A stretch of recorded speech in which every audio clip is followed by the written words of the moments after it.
Subscribe to our YouTube channel and press the bell icon to never miss a video from Fever FM.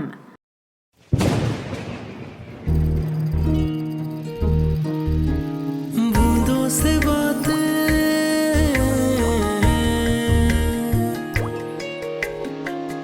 आज की बातों के तार जुड़े हैं रेशम की रजाई से। अरे ठीक से देख ना। अच्छा वो हरी वाली पोटली खोल, उसके पीछे देख। यहीं रखी थी पिछले साल, अब नहीं मिली ना तो बाबूजी पूरे घर में हंगामा मचा देंगे। सर्दियां आते ही ना सब कुछ बदलने सा लगता है। खुली हवा के घर में घुसने पर खिड़की और दरवाजे बैन लगा देते हैं। बंद कमरों से ज्यादा वीकेंड्स पर रिश्ते छतों पर मूंगफली खाते दिखाई देते हैं और चाय के पतीले दिन भर में कई बार आंच पर चढ़ाए जाते हैं। ऐसा ही कुछ सुचिता जी के घर में भी होना शुरू हो गया था, जिन्होंने अपने बड़े बेटे को आज अटरिया पे चढ़ाया था। अटरिया समझते हैं ना, मिडिल क्लास फैमिलीज में अलमारी से ज्यादा सामान जहाँ होता है ना, उस जगह का नाम है अटरिया। आधे घंटे तक एक एक पोटली खोलकर चेक कर ली, तब भी उन्हें बाबूजी यानी उनके ससुर जी की रेशम वाली रजाई नहीं मिली। अब आप सोचेंगे कि एक रजाई के पीछे इतना टेंशन, कीमती थी क्या? हाँ थी तो।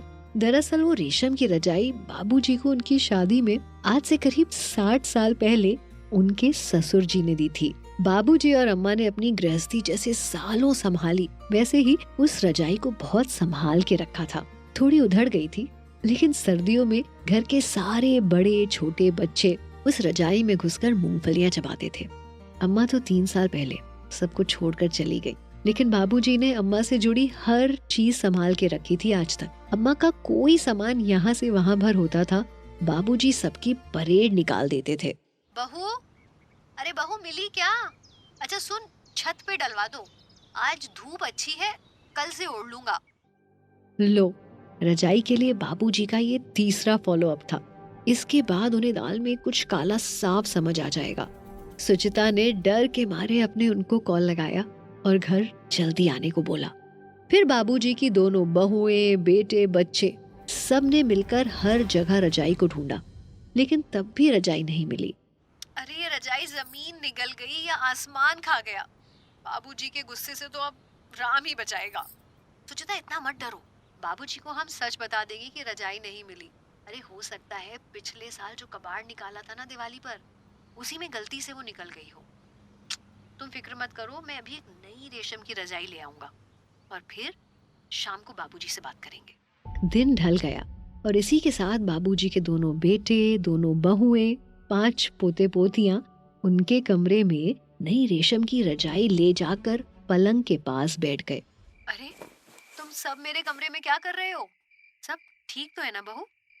और ये रजाई? बाबूजी वो माफ कीजिएगा, आपकी रेशम वाली रजाई पिछले साल कबाड़ में निकल गई है, इसीलिए नहीं लाए हैं। जो सबको डर था ना, वैसा कुछ नहीं हुआ। नई रजाई देखकर बाबूजी ने किसी की परेड नहीं निकाली, बल्कि मुस्कुराकर बोले, अरे कोई बात नहीं, उस रजाई की यादें मेरे परिवार से जुड़ी थी। आज तुम सब फिर एक साथ मेरे कमरे में तुम्हारी अम्मा के जाने के बाद आए हो। हम इसी नई रजाई के साथ नई यादें बना लेंगे। और फिर सबने नई रेशम की रजाई खोली और एक एक करके उसमें घुस गए। रात भी खूब ठहाके लगे और खूब मूंगफली चबाई गई। ये थी बूंदों से बातें, conceptualized by Vijay, written by Vartika, mixed by Ankit, video produce by Gurpreet और आवाज मेरी यानी पूजा की है। आपको ये कहानी कैसी लगी हमें कमेंट करके बताइएगा। हमारे सोशल मीडिया हैंडल्स हैं HD स्मार्टकास्ट और फीवर FM ऑफिशियल। हम फेसबुक, इंस्टाग्राम, ट्विटर, यूट्यूब और क्लब हाउस पर भी मौजूद हैं। बूंदों से